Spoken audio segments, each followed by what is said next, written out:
Another good day. Karibu kwenye stories za Bongo kupitia IP Update sehemu pekee ambapo zile story ambazo zina make headlines kibongo bongo zinachakatwa, ama sivyo. Ukisikia sauti hii unajua Limi the international presenter tayari yuko mzigoni kwa ajili ya kukuletea zile story ambazo zinaendelea ku make headlines. Na leo mwigizaji Elizabeth Michael maarufu kama Lulu ameanza mwezi Juni kwa aina yake kwenye Instagram, huku Lulu akipakia picha kadhaa kwenye Instagram page yake zikimuonesha kuwa ni mjamzito, ingawa hajaweka wazi kama picha za ujauzito wa zamani au anatarajia mtoto wa tatu na mume wake Majizo.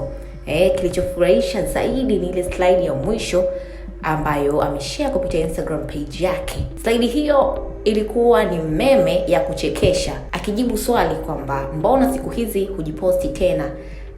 Akajibu akaika meme pale, mimi pia, na picha ya kiumbe anaishika tumbo lake kwa mikono miwili, ishara ya mwanamke mjamzito. Meme hiyo kwa Kiswahili inaonekana kama jibu la Lulu kwa watu waliotaka kujua kwa nini mtu amekuwa akijiepusha kuposti picha zake za hivi karibuni, kidokeza huenda kwa sasa ana mabadiliko ya muonekano yanayohusiana na ujauzito. So hadi sasa Lulu hajaweka wazi rasmi kama ni mjamzito. Picha hizi ni sasa hivi au ni za muda kidogo, huku mashabiki wamejaa pongezi na hamu kubwa kwenye sehemu ya maoni wakisubiri kuthibitisha kwa habari hizo. Vipi wewe, habari hizi ni za ukweli au wewe umezipokeaje? Kama ni shabiki kindakindaki kabisa wa Lulu, unaweza kaacha like, lakini usahau ku comment, share pamoja na kusubscribe kwa ajili ya kuwa kwanza kujipatia taarifa zinazoendelea ku make headlines ndani na nje ya mipaka ya Bongo.